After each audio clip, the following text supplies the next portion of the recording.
Zdravljenje z radioterapijo je učinkovito, ni pa enostavno. Zato je res nadvse pomembno, da kot raziskovalci, seveda v sodelovanju s kliniki, vedno znova poskušate izboljšati zanesljivost, natančnost in učinkovitost pri načrtovanju radioterapije, s čimer pripomorete k še varnejšemu zdravljenju, zmanjšanju pojavnosti zapletov, posledično pa tudi k kakovostnemu življenju obolelih po končanem zdravljenju oziroma boju z onkološko boleznijo. Kateri so trenutno na tem področju najaktualnejši izzivi, če vemo, da je vaš raziskovalni fokus usmerjen v najsodobnejše metode za analizo medicinskih slik s poudarkom na avtomatizirani segmentaciji organov? Ja, zanimivo vprašanje. Bi rekel, da sama analiza slik je zelo pomembna v celotnem procesu. Večina radioterapije temelji na, reče se image guided, kar pomeni slikovno vodeni radioterapiji, kar pomeni, da že od diagnostičnega pregleda, kjer ugotovimo, da gre za tumorsko bolezen, je pač slikovna diagnostika zelo pomembna. In potem, ko enkrat pridemo, se pač zdravnik odločijo za pot zdravljenja z radioterapijo, je treba najprej zajeti prvo planirno CT sliko običajno. Razvijajo se tudi nove metode za MR, torej samostojno radioterapijo z magnetno resonanco. No in iz tiste začetne planirne CT slike je potem treba načrtovati proces zdravljenja. In en izmed ključnih postopkov je identifikacija, torej da identificiramo lokacijo kritičnih organov pa tumorjev. Torej, predstavljamo si, da v prostoru slike, ki je v bistvu 3D slika z mnogo rezinami, na vsaki tej rezini poiščemo, kateri so tisti organi, ki so zdravi, pa kateri so tisti, ki so tumorski. In vso to 3D informacijo potem potrebujemo, da načrtujemo pot tistih žarkov, s katerimi obsevamo, rečemo in tudi ionizirajoči žarki, ki imajo veliko energijo. Torej, če odgovorim zdaj na vprašanje, same te metode avtomatske segmentacije pridejo prav ravno v tem procesu, da ni potrebno onkologu ali radiološkemu tehniku v vsaki rezini orisovati teh organov, ampak da računalnik te organe najde sam. In če si predstavljate, je to kar velika pospešitev. Lahko si tako sliko predstavljate kot eno knjižico pobarvank, kjer imate noter 100 ali več listov. In na vsakem od teh listov morate pobarvati približno 10 struktur. Torej, če si predstavljate, če greste čez vse te liste, bo to trajalo vsaj v klinični praksi je to od pol ure do 1 uro do uro in pol. Računalnik pa lahko te organe lokalizira relativno hitro. Te metode, ki jih uporabljamo, temeljijo na metodah umetne inteligence in so se nekako na prejšnjih slikah naučile prepoznati te vzorce, iz katerih dobijo ven organe. In je to en korak, kjer je slikovna analiza zelo pomembna. Potem pa je v bistvu tudi v kasnejših procesih načrtovanja radioterapije, ko imamo že vse te segmentacijske maske znane, tudi v bistvu možno še marsikaj avtomatizirati. To se zdaj nekako raziskuje, medtem ko ta del identifikacija in segmentacija organov pa v bistvu že nekako prihaja v klinično uporabo. Te metode so zdaj že komercialno dosegljive in delajo v bistvu precej dobro. Saj tudi morajo, če hočejo dobiti tisti CE znak. Kako še pa se v raziskovalno delo laboratorija za slikovne tehnologije vklaplja umetna inteligenca? Kakšna je in bo njena vloga v sodobni radioterapiji, pa verjetno tudi na marsikaterem drugem področju, kaj ne? Ja, to je zelo dobro vprašanje, ker v bistvu so metode umetne inteligence povsem revolucionizirale proces analize slik. Nekako vse tiste klasične metode, ki so temeljile na nekih ročno izoblikovanih značilnicah in tako naprej, delujejo bistveno slabše kot metode umetne inteligence in posledično nekako je celo raziskovalno področje spremenilo nek temelj, iz katerega izhaja. In so zdaj vsi v bistvu se veliko ukvarjajo s tem, da naučijo, kot pač pravimo, naučijo model, naučijo metodo, ki temelji na pač umetni inteligenci, da na slikah nekaj prepozna. In zdaj, problemi so se spremenili, ne? Če so prej recimo bile podatkovne množice majhne in so stvar temeljile na nekem taki semi-avtomatski analizi slik, ne, je zdaj v bistvu bolj pomembno, da imamo velike količine podatkov, ne, ker sama metoda potem, če ji damo dovolj kakovostne podatke, se zna nekako samo naučiti, ne, z algoritmi, ki so jih raziskovalci razvili v preteklih 15 letih in še prej, ne. Tako da je velik poudarek na tem, da podatke, ki jih imamo, da so nekako kakovostni, da imajo dobro variabilnost, torej da nekako zaobjemajo celotno populacijo, ne, in da so tudi pravilno anotirani, ne. To je dostikrat zelo pomembno, ne, da imamo pač neke kakovostne referenčne anotacije, ne. In na podlagi tovrstnih podatkovnih zbirk, ne, eno izmed takih smo tudi v laboratoriju javno objavili, da lahko pač vsi raziskovalci po svetu jo uporabljajo, ne. Lahko s temi metodami danes dosežemo, da v bistvu umetna inteligenca nadomesti nekaj dela, ki ga bi sicer počel radiolog, ne, ki bi mogel pogledati na vsako sliko, identificirati neke vzorce in potem napisati neko poročilo, ne.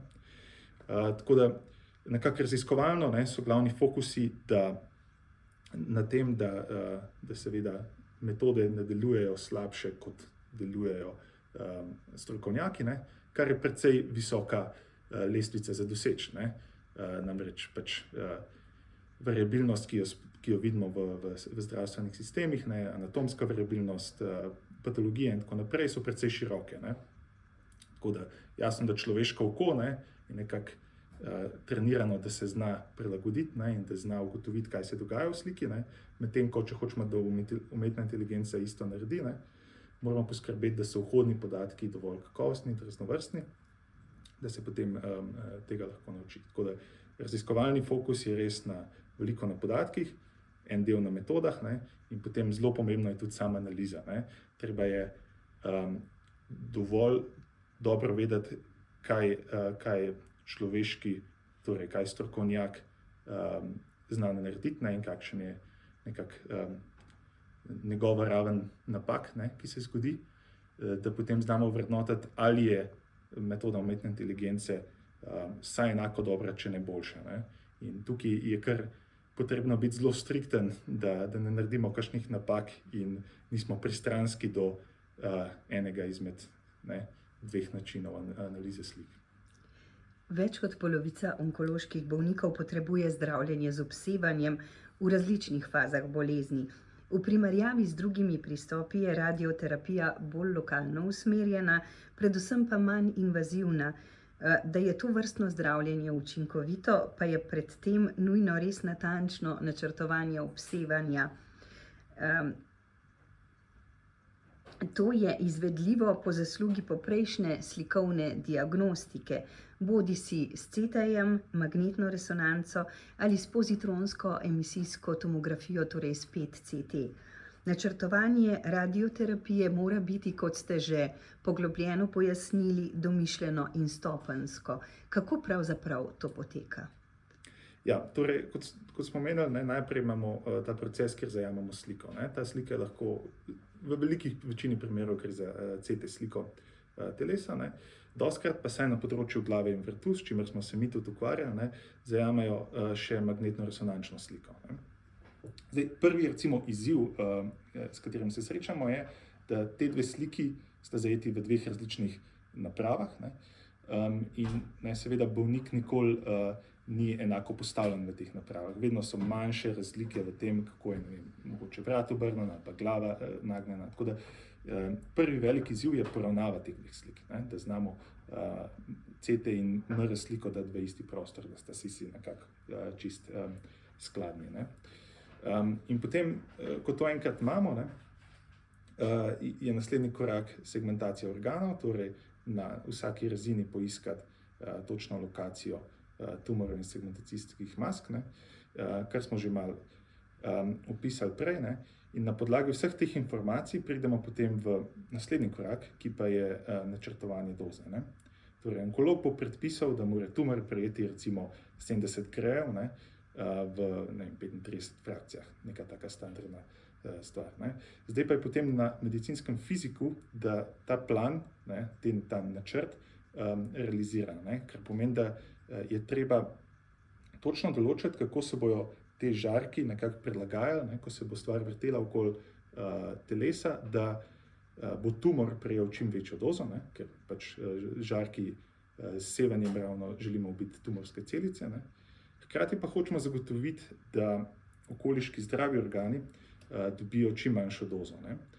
In to je precej pomembno, ker če si predstavljate zdravi organi, ne, ki jim pravimo kritični organi, ne, pač vsi ostali organi so zdravi, ampak posebej pa treba paziti na tiste, ki so kritične za kakovostno življenje pacienta po obsevanju, ne.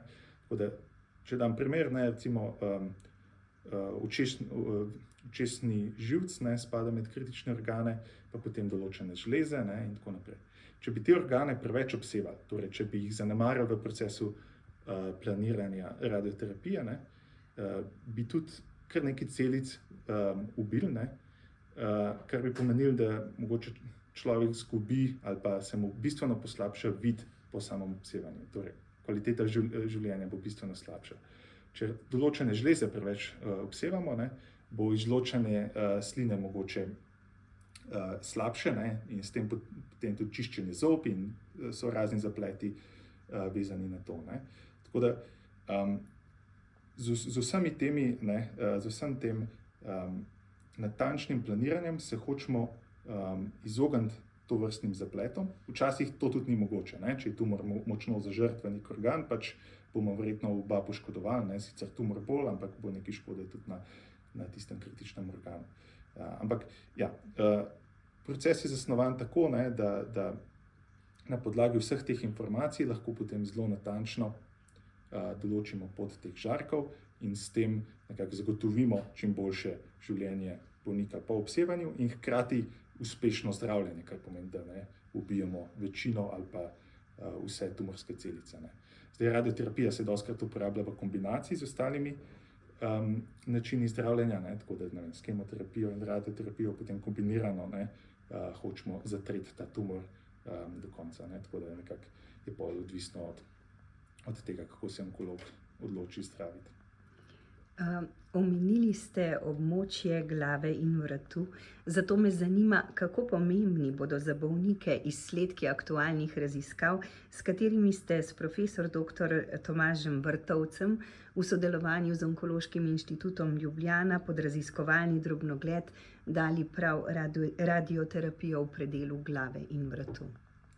Ja, zdaj, radioterapija področja glave in vratu je zelo zahtevna iz večjih razlogov. Prvič, tam so vsi ti kritični organi, ki so izjemno pomembni, ne, za normalno delovanje človeškega telesa. Tako da že manjše napake se hitro precej poznajo, ne, na kakovosti obsevanja. In je tudi zelo, ne, zahtevna že sam iz vidika torej poravnave slik pa tako naprej, že tehnično, ne, so CT in MR slike, ne, lahko precej različne na tem, za to anatomijo, ne, tako da je kar nekaj izzivov vezano na to. Zdaj, v naših raziskavah smo v bistvu pokazali, da že samo iz CT slik, ne, lahko organe poiščemo precej dobro, ne, v primerjavi z neko variabilnostjo, ki jo opazujemo pri strokovnjakih, ki vrstujejo te organe, ne, so te metode delovale podobno, v nekaterih primerih še boljše, ne. Morate vedeti, da seveda vsak človek, ki gre skozi tiste rezine, ne, majčkeno drugače vidi kakšne meje med organi, ne, potem včasih seveda imajo malo drugačen trening zadaj, ne, malo tudi te standardi, ne, jih je zelo težko pač čisto enako interpretirati, ne, vedno. Tako da variabilnost med risovalci že obstaja, ne, in potem tudi variabilnost, če je isti risovalec dvakrat riše isto sliko, ne, bo vsakič malo razlik naredil, ne. Tako da mi smo primerjali naše metode ravno s to variabilnostjo, ne, koliko se recimo onkologi med sabo ali pa radiološki tehniki med sabo zmotijo ali pa koliko so te razlike med njimi. In te metode na osnovi umetne inteligence so precej dober tak povprečni risovalec. Da če jim pokažemo različne vrise, se bojo oni naučile neko tako zlato sredino. In tukaj pridemo ravno na ta del. So te raziskave v bistvu pomembne že z vidika ustvarjanja visokokakovostnih medicinskih podatkov. In v tem projektu, ki ga je vodil profesor Vrtovec, smo v sodelovanju z Onkološkim inštitutom eno tako podatkovno bazo ustvarjali, kjer so njihovi strokovnjaki večkrat orisali isto sliko, različni strokovnjaki so to tudi naredili, in smo mi v bistvu poenotili vse te podatke v enovito bazo, ki smo jo potem javno objavili. Tako da tudi že ta, recimo, podatkovna zbirka je pomembna potem na področju, da se lahko metode ovrednotijo in da se razvijajo algoritmi, ki pač bojo avtomatsko segmentirali te organe v prihodnosti. Tako da, tle, če si predstavljamo, podobno kot na kakšnih drugih področjih, dostikrat so ročne stvari dolgo časa dobre, ampak potem, ko enkrat nabiramo vse te podatke in spremljamo te segmentacije skozi čas,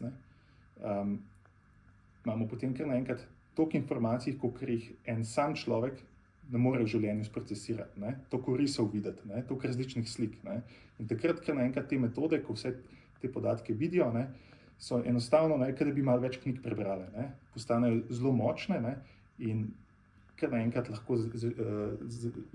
so lahko bolj natančne kot človeški risovalec. In to je naš cilj, priti v ta del s tako količino podatkov, potem biti po kvaliteti vsaj enako dober, pa v bistvu želimo biti še bolj natančen kot povprečen risovalec. V tem kontekstu je zagotovo pomembno, da je Državna komisija za medicinsko etiko prižgala zeleno luč za oblikovanje prve javno dostopne zbirke podatkov, v katerih so računalniško-tomografske in magnetno-resonančne slike bolnikov, napotenih na radioterapijo in so shranjene skupaj z ročnimi orisi kritičnih organov.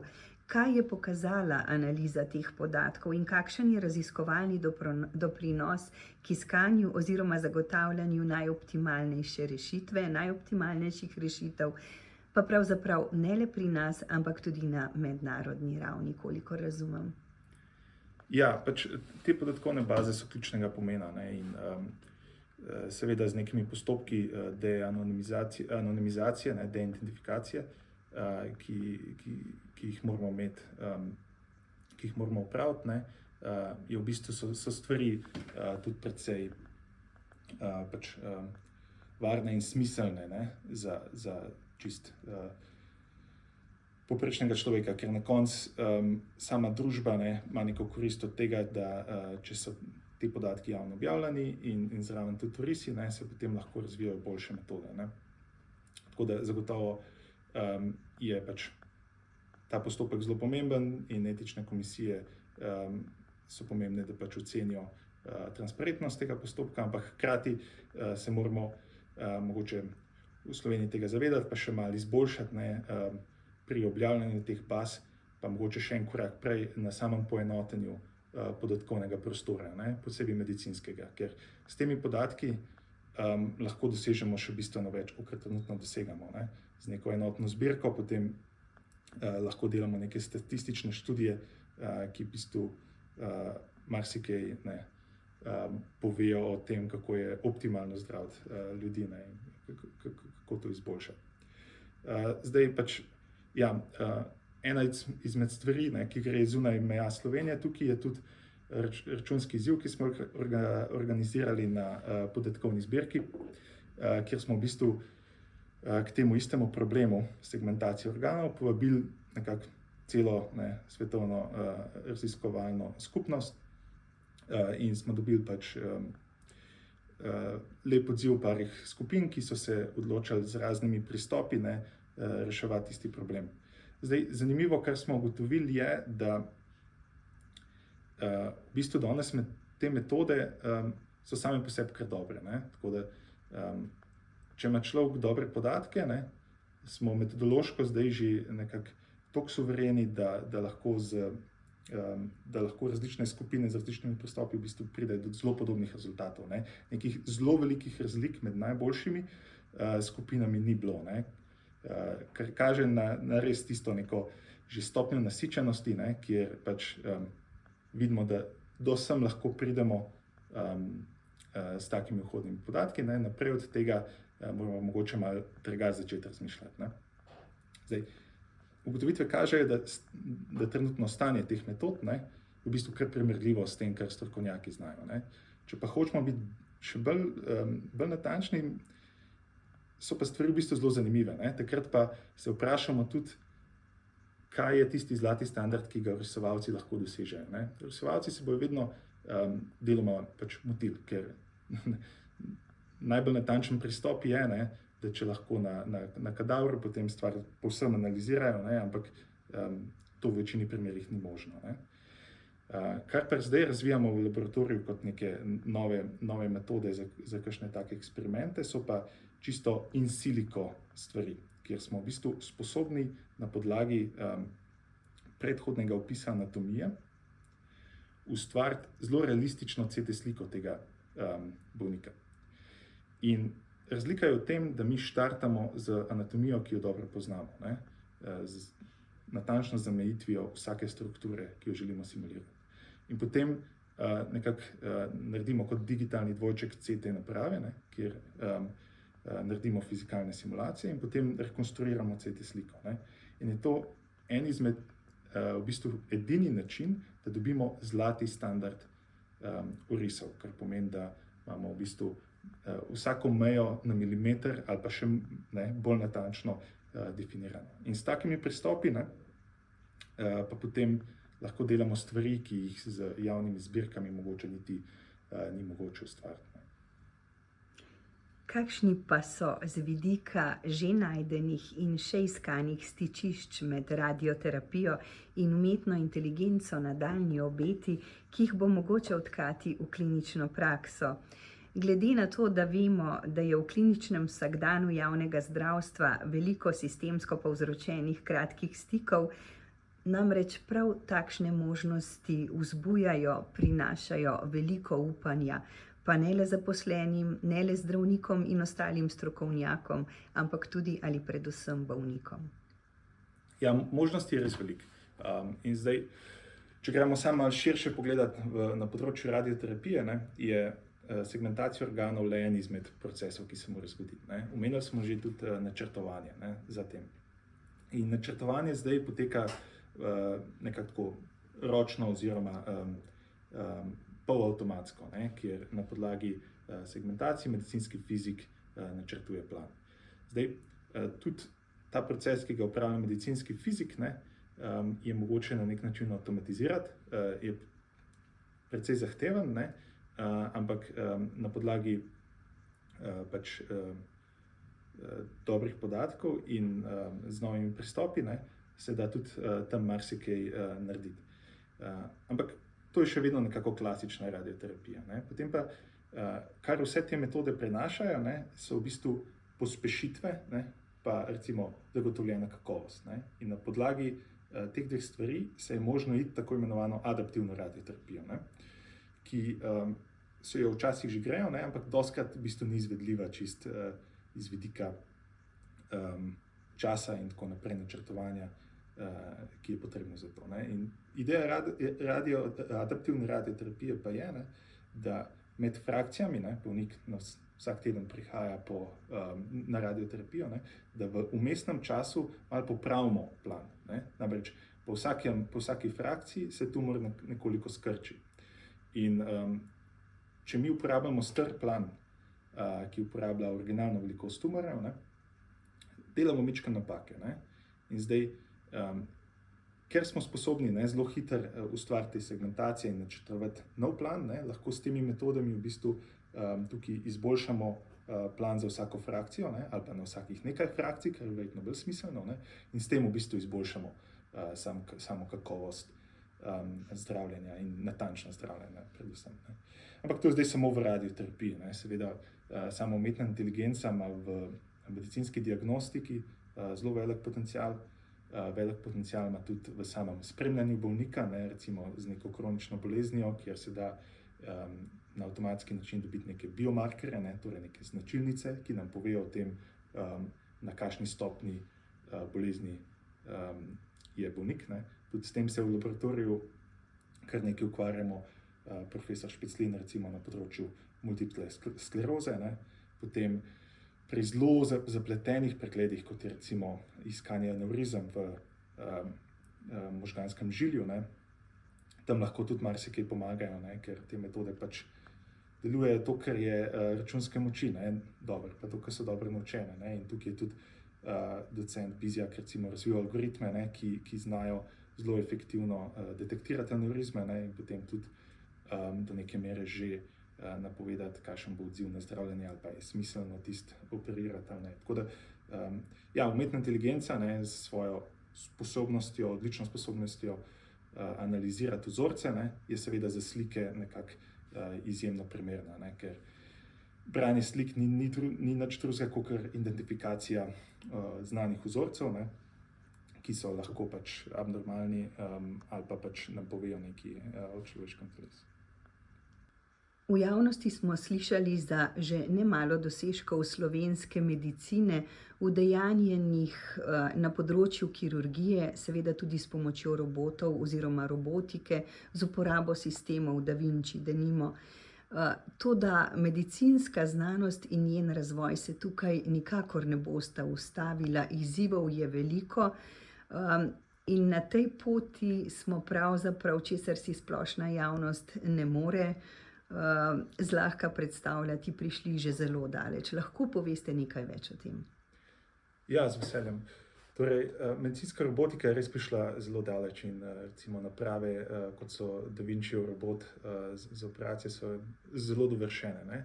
Še vedno pa jih pač upravlja človek, ne, kirurg. In tukaj, če si nekako pomislite na analogijo, kakor imamo avtonomna vozila, ne. Tudi v avtonomnih vozilih, ne, jih upravljamo ljudje, ne, potem smo dodali tempomat, potem smo dodali adaptivni tempomat, ne, ki že sam malo bremza, potem smo dodali tako imenovani lane assist, ne, ki nas vodi po voznem pasu, ne, in danes imamo že neke avte, ki znajo v bistvu že kar precej avtonomno voziti ali pa že čisto avtonomno. Ne. In če se predstavljate, ne, tudi kirurg, ne, pri neki 8-urni ali pa 10-urni operaciji, ne, postane zmatran kakor človek v avtu, ne, in bi verjetno z veseljem izkoristil nek adaptivni tempomat, če bi ga imel, ne, ki bi mu pomagal mogoče ali zmanjšati nek tremor v roki, ne, ali pa poskrbeti, da ne rani česa, kakšnega dela telesa med samo operacijo. Ne. Tako da tukaj je zelo veliko nekih kirurških posegov, ki lahko v bistvu se jih še dodatno izboljša z nekimi takimi semi-avtonomnimi ali pa povsem avtonomnimi kirurškimi posegi. In to področje je zelo aktivno. Recimo v zadnjem času se je v bistvu ustanovilo več podjetij, ki se ukvarjajo z hardwarskim delom, ne, z razvojem samih robotskih sistemov, ne. Vse večja pa potreba je tudi po teh softwarskih sistemih, po sistemih, ki znajo razumeti, kaj se v telesu dogaja in potem tudi manipulirati s temi robotskimi rokami. In tukaj se tudi v nedavno ustanovljenem startupu Semaphore Surgical ukvarjamo s tovrstnimi sistemi, torej z razvojem nekih inteligentnih sistemov, ki imajo nekako kontrolo tako nad percepcijo, kot tudi potem nad samo manipulacijo teh rok in nekako postopoma priti od tako imenovanih teh adaptivnih tempomatov in tako naprej, torej semi-avtonomnih posegov do povsem avtonomnih posegov, ne, ki lahko delujejo potem, si lahko mislite, na eni taki vesoljski odpravi, kakor je bila včeraj, ne, da zagotovimo tudi medicinsko oskrbo v vesolju, ne, ali pa, če smo mogoče malo ostanemo na Zemlji, ne, tudi v državah, kjer so zdravstveni sistemi bistveno slabši, ne, in s tem nekako izboljšajo nego tudi v odročnejših mestih, ne, hkrati tudi iz vidika dosegljivosti tega zdravljenja imajo potencial, da to izboljšajo, ne? Je pa pač seveda na koncu vedno stvar implementacije in kar nekaj opreme, da je potrebno, da se to izvede. Kako blizu oziroma daleč pa je po vaši oceni zaživetje takšnih pristopov? Ja, čisto raziskovalno so v bistvu raziskovalci iz Hopkinsa, tudi med vidnejšimi naši ustanovitelji, nekaj podobnega v bistvu pokazali na ex vivo modelu, torej na organu pač vzetega iz prašiča, ne? Da ta avtonomija je dejansko mogoča s temi metodami, ki jih imamo, ne? Veliko razvoja gre v to, ne, da se nabere potrebne podatke, anotacije, da to še dodatno izboljšamo. Ena izmed dobrih novic je to, da se hitrost razvoja veča, ne? Torej, da so nekako hitrost, po kateri napredujemo, ne, ni samo konstantna, ampak v bistvu se s temi orodji še dodatno izboljšuje, ne? To pomeni, da mogoče si kaj takega, kar danes deluje še čisto znanstvena fantastika, lahko predstavljamo, da v bistvu se bo zgodilo hitreje, kakor mislimo. Zelo težko je pa natančno časovnico povedati, ne? Ker je kar nekaj procesov, ki se morajo zgoditi.